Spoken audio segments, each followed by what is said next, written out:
ரொம்ப பழமைவாதம் பிற்போக்குத்தனம் அதிகமாக இருந்திருக்கு. அந்த பொண்ணுடைய குரல்லையுமே அந்த பிற்போக்குத்தனம் தான் இருக்கு. இன்னொரு வாழ்க்கையை நல்லா அமைச்சிக்க விரும்பலை அப்படிலாம் இருக்காதீங்கம்மா. ஓனா போகிறான் கண்ட குடிகாரனையும் கழிச்சிட போயிலையும் கட்டிக்கிட்டு என்ன செய்ய போகிறீங்க? பைத்தியக்காரனோட எவ்வளோ நாள் வாழ்வீங்க? அதெல்லாம் அப்படிலாம் வாழணுங்கிற அவசியம் கிடையாது. பட் அந்த பிற்போக்குத்தனத்தினால தான் அந்த பொண்ணை இறந்துருக்குங்கிறத என்ன யாரும் உணரல. வீட்டுக்கு வந்துட்டு என்னப்பா அழைச்சிட்டு போனால் அந்த மாப்பிள்ளை சரியில்லைப்பா, ஏன்னா நம்ம பிள்ளைய தொல்லை பண்ணிட்டு இருக்கான், நம்ம பிள்ளை தான் மிக்கிறான், அழைச்சிட்டு வந்துட்டுப்பான் அப்படின்னு சொல்லணும். அவன் தான் பெற்றோர். இவங்க போய் அந்த மருமகனை போய் 5 வாட்டி காம்ப்ரமைஸ் தான் பண்ணியிருக்கீங்க. 78 நாளில் 5 வாட்டி காம்ப்ரமைஸ் அதிகம் இல்லையா? ஆமாண்ணா. அது என்ன சொல்றது, இங்கே வந்து உங்களுக்கும் நான் பாரமாக இருக்க விரும்பலப்பான்னு அந்த குரலை கேட்கக்குள்ள உங்கள் இருதயமே ஆடி போதுங்க. ஆமாம். ஒரு ஒரு பதுமையாக வளர்த்துருக்காங்க குழந்தை. ஒருவேளை அவங்க வீட்டுக்கார வீட்டில் சண்டை போட்டு அவங்க அப்பா வீட்டுக்கு போயிட்டு இருந்தால் கூட இவங்க வீட்டில் வந்து நீ ஏமா இங்கே வந்து அங்கேயே போயிருக்க தானே, ஊரில் அசிங்கமாக எங்களை பார்க்குறாங்களே அப்படின்ற மாதிரி பேசியிருப்பாங்க. அதை 5 முறை சொல்லியும் நீ கன்வின்ஸாக பண்ணியிருக்கீங்க. ஒரு முறை கூட அந்த பெண்ணுக்கு ஒரு ஆதரவாக நீங்கள் நிற்கலை. அந்த பொண்ணுக்கு ஒரு சின்னதாக ஒரு பற்றுதல் இருந்ததா செத்து போயிருக்காது. அந்த பெண்ணை பெற்றவர்கள் உங்கள் பெண்ணுக்கு பற்றுதல் கொடுங்க. கட்டி கொடுத்துட்டா ஒரு கடமை முடிஞ்சு போச்சு. நீ ஒருத்தி தான் இருக்கா, இவ்வளோ கட்டி கொடுத்தா கடமை முடிஞ்சு போச்சு. என்ன கடமை முடிஞ்சு போச்சு? நீ இப்போ என்ன கடமையோட வளர்த்துட்ட? இப்போ என்ன கடமை செஞ்சு கொடுத்தா? கலெக்டர் ஆகி பார்த்துட்டியா? இந்த விஷயம் சரியில்லைன்னா உடனே ட்ராப் ஆகிடுங்க. குழந்தை இருக்குது, இந்த குழந்தைக்காக வாடுறேன். அவங்க எப்படிலாம் வாழ்கிறாங்கன்னு. எங்கள் நான் பக்காவான கிராமத்துலேருந்து வந்து புரியுது. என் வாழ்வியலே எனக்கு நல்லா தெரியும். நான் பேசுகிறதுல ஏதோ பேப்பர் படிச்சுக்கலாம் பேசல, சின்ன பிள்ளையிலேருந்து பார்த்தது. அவ்வளோ தற்கொலைகள் நான் பார்த்துருக்கேன். எங்கள் ஊர்லேயே 5 தற்கொலை நான் பார்த்துருக்கேன். திருப்பூர் அவினாசி ரதன்யாவுடைய கேஸில் புதிய அப்டேட் வந்திருக்கு. குறிப்பாக அவங்களுடைய பெற்றோர்களுடைய பேட்டி நம்மளால் பார்க்க முடிஞ்சது. அவங்க அப்பா சொல்கிறாரு, என் பொண்ணு வந்து இறந்துடுச்சு, ஆனாலுமே வந்து ஒருத்தனுக்கு ஒருத்திதான்ற கான்செப்ட் வந்து என் பொண்ணு புரிஞ்சுக்கிட்டு அதனால் இவன் இறந்துட்டான்னு நினைக்கிறப்ப எனக்கு ஒரு பக்கம் பெருமையாக தான் இருக்குன்னு சொல்கிறாரு. நமக்கு அந்த வார்த்தையை கேட்கும்போது கொஞ்சம் பயமாக இருக்கு, என்னடா இப்படி ஒரு வார்த்தை சொல்கிறாரேன்னு சொல்லிட்டு எப்படி பார்க்குறீங்களே? ஒரு அந்த பெண்ணுடைய இறப்புக்கு பிறகு அந்த பெண்ணுடைய இறப்பை வந்து அவங்க கொச்சைப்படுத்தக்கூடாதுன்னு கூட அவர் நினச்சிருந்துருக்கலாம். பட் அவர் சொன்ன அர்த்தம் வந்து 2 வழியாக புரிஞ்சுக்கலாம். அது புரிஞ்சுக்கிறவங்களோட மனநிலையை பொறுத்தது. ஒன்று பழமைவாதமான குடும்பம், அது ரொம்ப பழமைவாதம் பிற்போக்குத்தனம் அதிகமாக இருந்திருக்கு. அந்த பொண்ணுடைய குரல்லையுமே அந்த பிற்போக்குத்தனம் தான் இருக்கு. இன்னொரு வாழ்க்கையை நல்லா அமைச்சிக்க விரும்பலை அப்படிலாம் இருக்காதீங்கம்மா. ஓனா போகிறான் கண்ட குடிகாரனையும் கழிச்சிட போயிலையும் கட்டிக்கிட்டு என்ன செய்ய போகிறீங்க? பைத்தியக்காரனோட எவ்வளோ நாள் வாழ்வீங்க? அதெல்லாம் அப்படிலாம் வாழணுங்கிற அவசியம் கிடையாது. உங்களுக்கு பிடிச்சவனா மறுபடியும் வாழ்க்கை தேர்ந்தெடுத்து. நேற்று கூட ஒருத்தவன்கிட்ட பேசினேன். கல்யாணம் ஆகி 1.5 வருஷத்துல கணவன் இறந்துருக்கான். ஒரு குழந்தை இருக்கு. அந்த குழந்தை இன்னத்து வயசுக்கு வருது. ஆனா அந்த அவங்க அம்மாவே குழந்தை மாதிரி தான் இருக்கு. ஓகேயா? 2வது திருமணம் அப்போ பண்ணி வைக்கலையான்னு கேட்டேன். அதெல்லாம் நம்ம குடும்பத்துக்கு சரியா வராதுல்ல அப்படின்னு. என்ன நம்ம குடும்பம் ராஜராஜோட குடும்பம் நீங்க? அதெல்லாம் தவறான பிற்போக்குத்தனத்துல கற்பிக்காதீங்க. அந்த பொண்ணு சொச்ச இளமையோடு அப்படியே வாழணுமா? இதுதாங்க சனாதனம், இதுதாங்க அன்டச்சபிலிட்டி, இதுதான் வர்ணாசிரமம், இதுதான் சொல்லுது. விதவை ஆகிட்டா முட்டையடிச்சு 3ஆம் பிழைக்கடைன்னு ஒரு புத்தகம் இருக்கு, படிங்க. 3ஆம் பிழைக்கடை. பிழைக்கடைனா வீட்டுக்கு பின்பக்கம் உள்ளதுப்பா, அதுல கிடக்கு அந்த புத்தகம். அது எழுதினதே ஒரு பிராமண பெண்ணு தான். நம்மளோட நெருங்கிய தோழி தான் இதுல ஒர்க் பண்றாங்க சேனல்ல. அந்த வார்த்தை தவறான வார்த்தை, அது அப்படி சொல்லக்கூடாது நம்ம. பட் அதுக்கு பெருமைவாதத்துக்கு கீழே அவ்வளோ பேர் கமெண்ட்ஸ், சிறப்பு மகிழ்ச்சின்னு. இந்த பிற்போக்குத்தனத்தை வந்து அவர் பிற்போக்குத்தனமாக சொன்னாரா இல்லை என்ன சொல்கிறதுன்னு கேமராவுக்கு மட்டும் கொஞ்சம் டக்குன்னு கேமரா வச்சாலும் எல்லாம் பேசிட முடியாது. அதுதான் கரெக்டு தான். பல பேர் சொல்கிறான், என்ன பேசுறது, என்ன பெரிய விஷயம் பேசலாம் இல்லைண்ணா. இதனுடைய எக்ஸ்ட்ரீம் தானே வந்து இந்த ஆணவ கொலைக்கெல்லாம் வழிவகுப்பு மாற்றமே இல்லை. பட் அந்த பிற்போக்குத்தனத்தினால தான் அந்த பொண்ணை இறந்துருக்குங்கிறத என்ன யாரும் உணரல. வீட்டுக்கு வந்துட்டு என்னப்பா அழைச்சிட்டு போனால் அந்த மாப்பிள்ளை சரியில்லைப்பா, ஏன்னா நம்ம பிள்ளைய தொல்லை பண்ணிட்டு இருக்கான், நம்ம பிள்ளை தான் மிக்கிறான், அழைச்சிட்டு வந்துட்டுப்பா அப்படின்னு சொல்லணும். அவன் தான் பெற்றோர். இவங்க போய் அந்த மருமகனை போய் 5 வாட்டி காம்ப்ரமைஸ் தான் பண்ணியிருக்கீங்க. 78 நாளில் 5 வாட்டி காம்ப்ரமைஸ் அதிகம் இல்லையா? ஆமாண்ணா. அதுவும் கல்யாணம் உடனே 78 நாளில் 5 வாட்டி காம்ப்ரமைஸ் தேவையே இல்லையே. பணத்தை மட்டும் ஆசைப்படுற அந்த பேய்கள் குடும்பத்துக்கு ஏன் போய் இது பண்ணுறீங்க? இதே வந்து ஃபர்ஸ்ட் ரவுண்டே தம்பி பாப்பா அவங்க மேலே கம்ப்ளைண்ட் சொல்லியிருக்கு, இன்னொரு முறை இருந்தால் நான் வந்து பேச மாட்டேன், நடக்கிறது வேற மாதிரி ஆகிடும். வேற மாதிரினா என்ன பண்ணுறீங்க? அப்படிதான் அவன் கேட்டிருப்பான். ஆமாம் ஆமாம். ஜெயிலில் பிடிச்சி போட்டுருவான், வரதட்சணை கம்ப்ளைண்ட் கொடுத்துருவேன், அவ்வளோதான், ரிமாண்ட் பண்ணிடுவேன் அப்படின்னு இருக்கணும். இல்லை அழைச்சிட்டு வந்து ரிமாண்ட் பண்ணியிருக்கணும், அழைச்சிட்டு வந்து ரிமாண்ட் பண்ணியிருக்கணும். 2 நாளில் சில புரிதல்கள் இல்லாமல் சின்ன சின்ன சண்டைகள்லாம் எல்லா குடும்பத்தையும் நிகழ்ந்து தம்பி. இப்போ எல்லாத்தையுமே பெருசாக்கி விடக்கூடாது. எல்லாத்தையும் சின்ன விஷயத்தையும் பெருசாக்கணும்னா எல்லா ஃபேமிலி கோர்ட்டை நம்பி வழியுது. அவ்வளோ அல்ப காரணத்துக்காகவும் டைவர்ஸ் வர வேண்டியதில்லை. ஆனால் ஒரு மென்டலி இவன் ஃபிட் ஆக மாட்டாங்கிறத நம்ம டிசைட் பண்ணணும்ல. ஆமாம். இவனோட ஜேர்னி பண்ண முடியும், ஆமாம். இவனோட ஜேர்னி பண்ண முடியாதுங்கிறத முடிவெடுக்கணும். ம். முதல் விஷயம், அந்த பெண்ணுக்கு ஒரு பிற்போக்குத்தனமான குடும்பம் இல்லைனாலே செத்துருக்காது. நம்ம அப்பா வந்து நமக்காக கேட்பாரு, நம்ம அண்ணன் தம்பி நமக்காக நிற்பான் அப்படின்னா அது செத்துருமா? அது என்ன சொல்லுது, இங்கே வந்து உங்களுக்கும் நான் பாரமாக இருக்க விரும்பல பாங்குது. அந்த குரலை கேட்கக்குள்ள உங்க இருதயமே ஆடி போதுங்க. அப்படியே ஒரு ஒரு பதுமையாக வளர்த்துருக்காங்க குழந்தை. ஒருவேளை அவங்க வீட்டுக்கார வீட்டில் சண்டை போட்டு அவங்க அப்பா வீட்டுக்கு போயிட்டு இருந்தா கூட இவங்க வீட்டில் வந்து நீ ஏமா இங்கே வந்து அங்கேயே போயிருக்க வேண்டியது தானே, ஊரில் அசிங்கமாக எங்களை பார்க்குறாங்களே அப்படின்ற மாதிரி பேசியிருப்பாங்க. அது 5 முறை சொல்லியும் நீ கன்வின்ஸாக பண்ணியிருக்கீங்களே, ஒரு முறை கூட அந்த பெண்ணுக்கு ஒரு ஆதரவாக நீங்கள் நிற்கலை. யாரங்க இங்கே தலைவனாக ஒத்துக்குவான்? உங்கள் தெருவுக்கு நீ தலைவனாக இருக்கன்னா முதல்ல அந்த தெரு மக்களுக்காக நீ நின்னாதான் எங்கள் தலைவன் தெரிஞ்சுக்கோ. ஒரு பிரச்சனை வந்தால் இப்போ ஒரு தெருவில் பிடிச்சி படாரப்படான்னு அடிச்சிடறான்னா அப்படி தப்பா இருப்பாங்க, அனுசரிச்சு போப்பான்னு. நீ எப்போ தலைவனாவ? அனுசரிச்சு போகிறதுக்கு அவனே தான் போய்க்குவானே, உன்னிட்டதுக்கு வந்து நிற்கிறான் அவன். வக்கீல் இருந்து என்ன சொல்கிறான், சார் என்ன நேற்று அடிச்சானுங்க வா, ஏதாவது நடவடிக்கை எடுத்தால் தான் நம்பி வருவான். ஆமாம், அப்படிதான் தம்பி அடிப்பாங்க ஏரியாவில். வாங்கிக்கணும் தம்பி, இப்படிலாம் எதிர்த்துல வரக்கூடாது. அது உங்ககிட்ட என்கிட்ட வர வேண்டியது இல்லையே, பெற்றோர்கள்ட்ட வர வேண்டியது இல்லையே. முதல்ல அது நம்பிக்கை வேணும் இல்லைங்க. எனக்கு ஒன்றுனா எங்கள் அப்பா கேட்பாருங்கிற நம்பிக்கை வேணும். அதெல்லாம் இல்லாமல் என் பிள்ளைக்கு ஒன்று நான் கேட்பேன், அது என் பிள்ளை சரி தப்புங்கிறதெல்லாம் அப்புறம் முடிவு பண்ணுறேன். முதல்ல நான் என் பிள்ளைக்காண்டி தான் நிற்கணும். தம்பி இருக்கிறீங்கன்னா தம்பிக்காண்டி தான் முதல்ல நிற்கிறேன், அப்புறம் நியாயத்தை பேசுவோம். நான் பிரச்சனையெல்லாம் முடிச்சுட்டு வந்து உட்கார வச்சு ஏன்டா அது மாதிரி பண்ணலாமாடா. ஆமாம், இல்லை உன் பக்கம் தப்பு இருந்தால் அப்புறம் நீ பேசிக்கலாம். அது அப்புறம் பேசுகிறேன், நான் பேசாமல் இல்லை. நான் பேசுறேன்னா நீ தருதலையா போயிடுவேன். ஆமா, நான் அப்புறம் கூப்பிட்டு என்ன தம்பி செய்யலாமா? அது நம்ம செய்யற வேலையா? நம்ம என்ன எஜுகேட்டட், ஒரு லாயரு, ஒரு சேனல் வச்சிருக்கேன், நீ இவ்வளவு சொசைட்டில ஒரு முக்கிய பொறுப்புல இருக்கிற, பெரிய பெரிய மனுஷன் கான்டாக்ட்ல இருக்க, அது அப்புறம் உனக்கு பாடம் நடத்துறேன். உங்க குடும்ப பாரம்பரியத்தையும் அப்புறம் நான் சொல்றேன். இவ்வளவு பெருமையான குடும்பத்தில் உங்க அப்பா எப்படிப்பட்டவர் தெரியுமாடா, தாத்தா எப்படிப்பட்டவர் தெரியுமாடா, குடிச்சிட்டு போய் சண்டை போட்டுருக்க நான் கேட்கிறேன். ஆனா அந்த இடத்துல உன்னை நான் எப்படி அந்த இடத்துல நின்று நான் விட்டு கொடுக்க கூடாது. இது நான் என் குடும்பத்து ரீதியா நான் அனுபவமே சொல்றேன். விட்டு கொடுக்க கூடாது, அந்த இடத்துல இறங்கி நின்று சண்டை செய்யணும். அப்ப எனக்கு 2 சகோதரிகள் உண்டு. நான் இன்னைக்கு ரிதன்யாவுக்கு வேண்டி நான் இவ்வளோ ஃபீல் பண்ணுறேன்னா, சுய வாழ்க்கையில் என்னுடைய குடும்பத்தில் 2 சகோதரிகள் உண்டு. புரியுது. என் சகோதரிக்கு ஒன்றுன்னா நான் நிற்பேங்கிற நம்பிக்கை அவங்களுக்கு உண்டு. ஆமாம், அவங்களுக்கு உண்டு. நாங்கள் சண்டை போட்டுக்குவோம் அக்கா தம்பிக்குள்ள, அதெல்லாம் இல்லைன்னு. ஆனால் எனக்கு ஒன்றுனா என் தம்பி வந்து நிற்பான். கேள்விப்பட்டாலே போதும் அவன் வந்து நிற்பான், சமரசம் இல்லாமல் சண்டை செய்வான். அந்த நம்பிக்கை என் சகோதரிகளுக்கே உண்டு. அது எப்படி அந்த நம்பிக்கை உண்டுன்னா, அதை நான் ஏற்படுத்தி பண்ணி வச்சிருக்கணும். ஆமா ஆமா, அக்கா ஐயோ சண்டே அக்கா நீ பார்த்துக்கா அப்படின்னா ஓடனா எப்படி வரும்? வரமாட்டோம். அந்த நம்பிக்கையை சகோதரிகளுக்கு ஊட்டுறது யாரு? நான் ஊட்டணும். நம்ம நடத்தை தானே அது முடிவு. நம்ம நடத்தை. ஆமா, நம்ம நடத்தை. இப்ப என் சகோதரி அடுத்தது தான் எங்க அக்கா மாமா, எங்க ஊர்ல அத்தான் அக்கா மாமா. என் சகோதரிக்கு அடுத்தது தான் எங்க அக்கா பிள்ளைங்க. என் சகோதரிக்கு அடுத்தது தான் எங்க சகோதரியோட குடும்பம். என் சகோதரிக்கு அடுத்தது தான் எங்கள் அக்காவோட மாமனார் மாமியார். என் சகோதரிக்கு அடுத்தது தான் அவங்க நாத்தனா, அவங்க சொந்தங்கள் எல்லாமே என் சகோதரிக்கு அடுத்தது தான். முதல்ல இவ தான் என் சகோதரி, அதனை தொடர்ந்த உறவுகள் தான் இந்த பின்னாடி வந்த பாயிண்ட்ஸ் எல்லாமே. ஆனால் அந்த உணர்வை இவங்க ஏற்படுத்தியிருக்காங்களா ரிதன்யா மேட்டரில்? இல்லை, நீ தாம்மா என் பொண்ணு, உன்னை தாண்டி வர எனக்கு என்ன இருக்கு?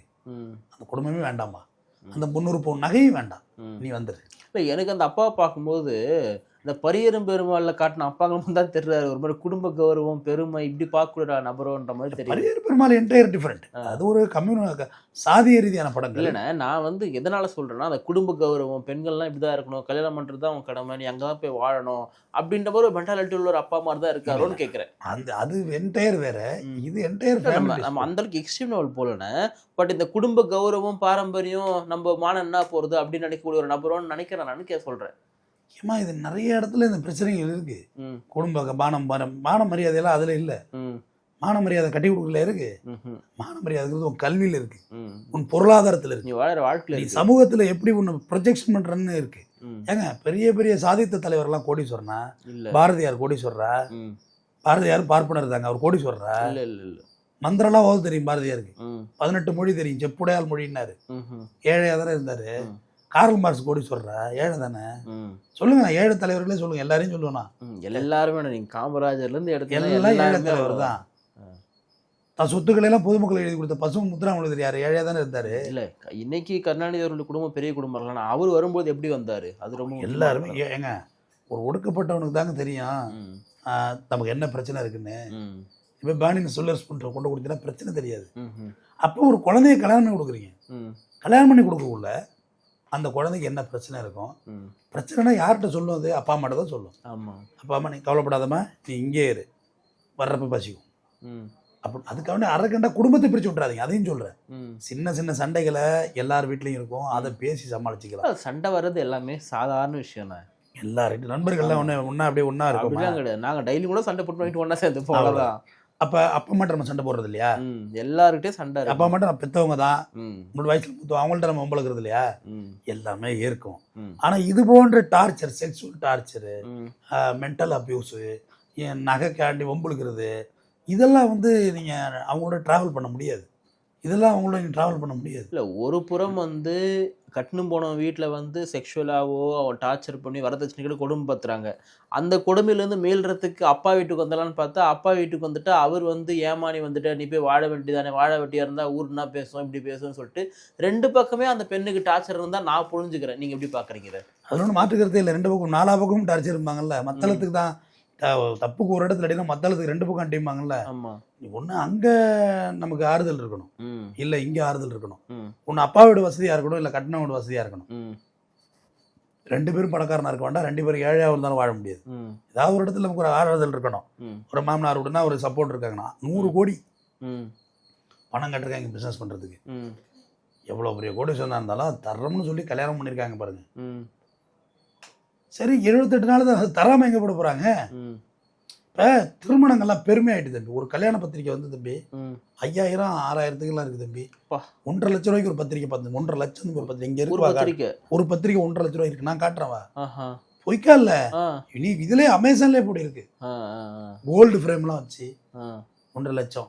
எதுக்குடா அவ்வளோ உண்டு? எதுக்குடா? இது செய்தி தானடா. நானும் இவ்வளோ கல்யாணம் பண்ணி போகிறேன், செய்தி தானே இது.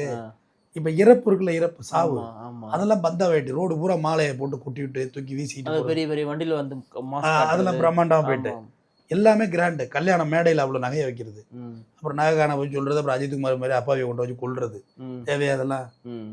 கொஞ்சமாவது நம்மளோட கௌரவம் என்பது நான் தான் சொல்லுவேன் தம்பி. நான் சில இடத்துல இப்போ ஒரு ரீசெண்டாக ஒரு இடத்துக்கு போனேன், பெரிய ஹோட்டல், ராஜ் ஹோட்டலுக்கு போயிருந்தேன். ஆக்சுவலாக நியூஸ் செவனில் டிபேட், எனக்கு டிபேட் பிடிச்சிட்டு அப்படியே பின்னாடி திரும்ப ராஜ் ஹோட்டல் வந்துடும், நியூட்டனில் வந்துடும். இப்போ உண்மையில் இருக்கு. அப்போ நான் ஜாவா பைக் வச்சிருக்கேன், அது நல்ல விலை உயர்ந்த பைக்கு தான். சரி, போயிட்டு அங்கே என் நண்பன் கேட்டான், என்ன மச்சா காரில் வரவன் பைக்கில் வந்திருக்கேன் அப்படின்னு. அவனும் வழக்கறிஞர் தான். நான் சொன்னேன், ஏன்டா எனக்கு இல்லாத மரியாதை தகரடா போக்கடா இருக்க போகுது. நான் ஆட்டோவில் வந்தானே, எதில் வந்தானடா?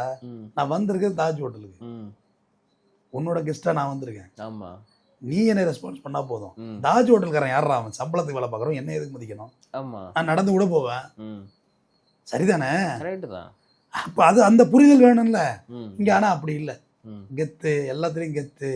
தலைமுடி வெட்டுறதுல கூட அங்கே போய் வெட்டுவேன், இங்கே போய் வெட்டுவேன், சட்டை வெளுக்கிறது எல்லாமே, எல்லா மேனரிசமும் கெத்து கெத்து கெத்து கெத்து தான், எல்லாம் கெத்து தான். செல்ஃபோனில் கெத்து, ஆப்பிள் ஃபோன் வச்சுக்கிட்டு அந்த டோனை கூட மாற்றக்கூடாது, ஆப்பிள் ரிங்டோன் அந்த அளவுக்கு பேக் கேஸ் அப்படியே தெரியணும், தெரியணும், கேஸ் தெரியணும், எல்லாத்துலேயும் கெத்து. கெத்து பார்த்தா வெத்தா போக வேண்டியதான். இந்த பொண்ணுக்கு ஒரு சின்னதாக ஒரு பற்றுதல் இருந்ததா செத்து போயிருக்காது. அந்த பெண்ணை பெற்றவர்கள் உங்கள் பெண்ணுக்கு பற்றுதல் கொடுங்க. கட்டி கொடுத்துட்டா ஒரு கடமை முடிஞ்சு போச்சு. இந்த ஒருத்தி தான் இருக்கா, இவ்வளோ கட்டி கொடுத்துட்டா கடமை முடிஞ்சு போச்சு. என்ன கடமை முடிஞ்சு போச்சு? நீ இப்போ என்ன கடமையோட வளர்த்துட்ட? இப்போ என்ன கடமை செஞ்சு கொடுத்தா? கலெக்டர் ஆகி பார்த்துட்டியா? அதுவும் கடமை. IPS ஆகி பார்த்துட்டியா? ஒரு கடமை. சொல்லு, கௌரவமாக சொல்லு. ஒரு VO ஆகி பார்த்துட்டேன்னு சொல்லு, கடமை. ஆமாண்ணா, கட்டி கொடுக்குறது ஒரு கடமையா?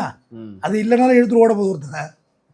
ஏம்மா உன் அப்பனால கட்டியெல்லாம் கொடுக்க முடியாது, காசு இல்லை, நீயே பார்த்து ஏதோ ஒன்று லைஃப்பை செட்டில் பண்ணிங்கன்னா அது படிச்சிருந்தா நல்லா அப்பலே கல்யாணம் பண்ணிட்டு போகுது.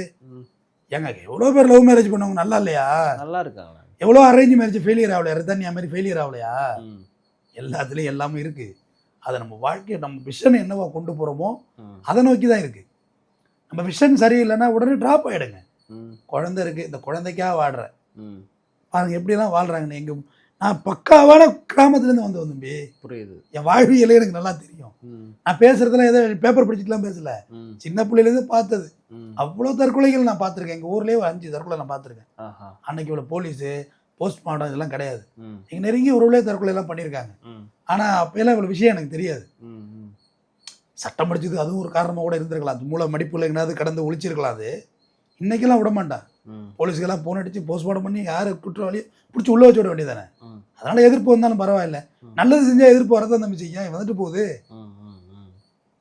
மகாத்மா காந்தி இருக்காரு, சுதந்திர போராட்ட தியாகி. அவர் வெள்ளக்காரண்டாச்சும் நல்ல ஜெனரல் பொறுப்பு வாங்கிட்டு ஜாலியாக இருந்திருக்கலாமா இல்லையா? எதுக்கு அந்த கிழமை அப்படியே கஷ்டப்பட்டான் சொல்லுங்க? வஉசி எதுக்காக கஷ்டப்பட்டாரு? சுதந்திர போராட்ட தியாகிகள் சொல்கிறேன், எல்லார் பேரும் சொல்லலாம், நேரம் இல்லை. இப்போ ஒரு போராட்டி நல்ல பேர், நல்லதுக்கு போராடி கெட்ட பேர் வாங்கினா பரவாயில்லைங்க, நடந்துட்டு போகுதுங்க. இல்லைன்னா கெட்ட பேர் நல்ல பேர் கொடுக்கணும், அவார்டா கொடுக்குறான். சமுதாயத்தில் எல்லாரும் இந்த செய்ய வேண்டிய விஷயம் தானேங்க. ரத்தன்யா போன்ற பாப்பாக்களுக்கு என்னோட அருமை சகோதர சகோதரிகளே, என்னோட சகோதரருக்கு சொல்கிறேன், உன்னோட வாழ வர்றவா நமக்கு எவ்வளோ கனவுகளோட வாழ வருவா. சில பைத்தியம் கடையும் இருக்குது, டாக்ஸிக் இருக்குது, நான் இல்லைன்னு சொல்லலை. அதை எல்லாத்தையும் நீ ஒருத்தவங்க ஒரு மாதிரி மென்டலி பண்ணுறாங்கன்னா அவங்களுக்கு தேவை மருத்துவம். அவங்கள அடிக்காதீங்க, அவங்கள குடும்பத்தோடு தள்ளி வைக்காத. நல்ல சைக்காட்ரிஸ்ட் டாக்டர் அடிச்சுட்டு போனாலே மருத்துவம் பண்ணலாம். எல்லாம் ஜிம்முக்கு போய் உடம்பு ஏற்றுறோம்ல, மென்டலி எவ்வளோ பெரிய ஃபிட்டாக இருக்கும் சொல்லுங்கள். ஆமாம், சின்னவனுக்கு ஒரு பிரச்சனையை கொடுக்குறேன், அதை ஃபேஸ் பண்ணி வெளில வர்றதுக்கு எவ்வளோ சிரமப்படுறான். அதுக்கு தான் எல்லாரும் வக்கீலாக ஆரம்பிச்சிட்டாங்க. இதில் வந்து ஒரு மாரலாக ஒரு தைரியம் இருக்கும். சம்பாதிக்கிறோமோ இல்லையோ அது இல்லை, ஆனால் மாரல் தைரியம் இருக்கும்.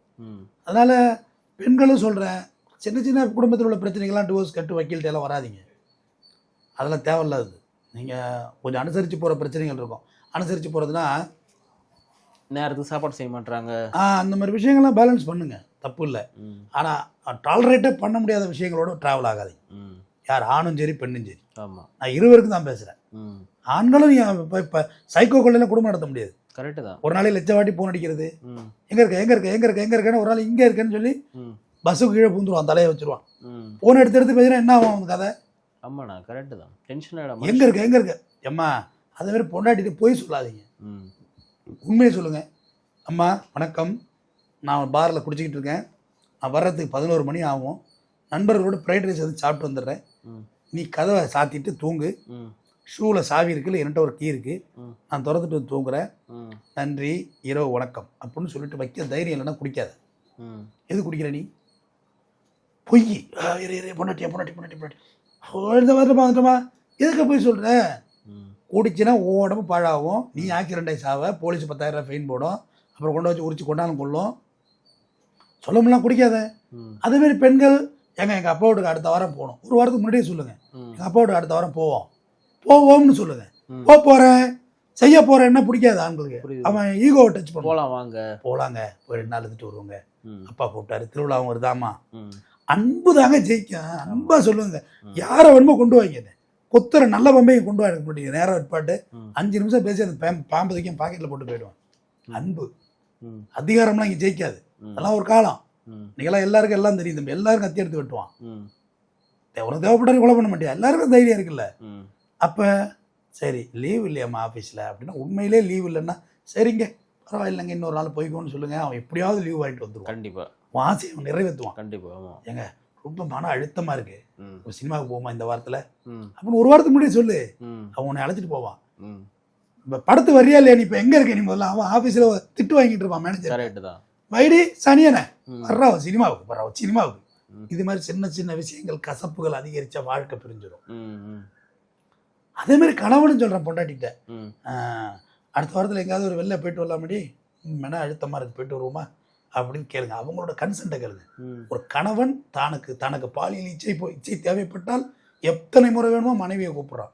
ஆனால் மனைவி தனக்கு ஒரு பாலியல் இச்சைனா கணவனை கூப்பிட முடியுதா இந்த சொசைட்டியில்? இதுக்கு மட்டும் பதில் சொல்லுங்க. இல்லை தானே? இல்லை.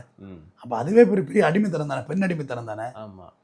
அப்போ ஒரு எல்லாமே மியூச்சுவலாக இருக்கணும். ஒரு குழம்பு வைக்கிறதுல கூட நின்று காய்கறி வெட்டி கொடுங்க கணவன்மார்கிட்ட, உப்பள்ளி போடுங்க, அந்த குழம்பு நல்லா இல்லைனாலும் பாராட்டுங்க, கன்றாவியாக இருந்தால் கூட சூப்பராக இருக்குன்னு சொல்லு. நமக்கா எழுந்து அவன் சோறு வடித்து குழம்பு வச்சு கையெல்லாம் தீக்காயங்கள் சூடு இல்லாத பெண்கள் யார் இருக்கா? இட்லி தூக்குறாங்க, டக்குன்னு ஆவி அடிச்சிடும். என்ன பொரிக்கும் போது எவ்வளோ உண்டு படும், எல்லாம் படுறாங்கல்ல. அப்போ அவங்களுக்கு நல்லா இருக்குன்னு பாராட்டுங்க, நல்லா இல்லைன்னு சொல்லாதீங்க. ஒருத்தர் பாராட்டுங்க, அது ரொம்ப நல்லா இருக்குங்க.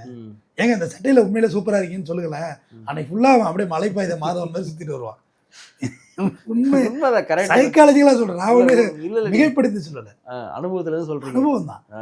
ஏங்க இந்த சட்டை நல்லா இருக்கு, ஃபிட்டாக இருக்குங்க, சேனலில் கிளம்ப போகிறேன், ஏங்க சட்டை கேட்டுங்க, என்ன மஞ்சளாக தெரியுது, புது சட்டையை மாட்டிட்டு போங்கன்னா அது ஒரு மகிழ்ச்சியாக இருக்கும். அதை எடுத்துட்டு ஆமாம் கிச்சா சேனலில் போய் பேசி என்ன ஆக போகுது, வெறுப்பாக இரிட்டேட் ஆகும்.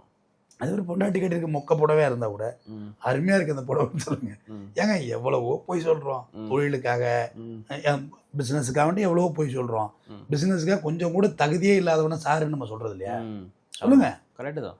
நான் வர வேண்டிய வாங்க சார் வணக்கம் உட்காருங்க தம்பி வாங்க, தொழிலுக்காக பேசுறது இல்லையா? அது குடும்பத்துக்காக பேசிட்டு போயேன். வெளில பேசுற 10% போய் குடும்பத்துக்கு 1% பேசிட்டு போயேன். குடும்பமாவது நிம்மதியா இருக்கும். தற்கொலை எதுக்கும் தீர்வு இல்லை, அது இன்னொரு பிரச்சனையின் ஆரம்பம். இப்போ உங்க அப்பாவுக்கு அம்மாவுக்கு பொண்ணு இல்லாமல் போயிட்டா அவங்க எல்லாம் ஜெயிலுக்கு போயிட்டாங்களா, அது இன்னொரு அத்தியாயத்தை ஆரம்பிக்கும். இதற்கும் தற்கொலை தீர்வாகாது, கொலையும் தீர்வாகாது. பிறகு ஒரு நல்ல சந்தர்ப்பத்தில் சந்திப்போம். நன்றி. நன்றி.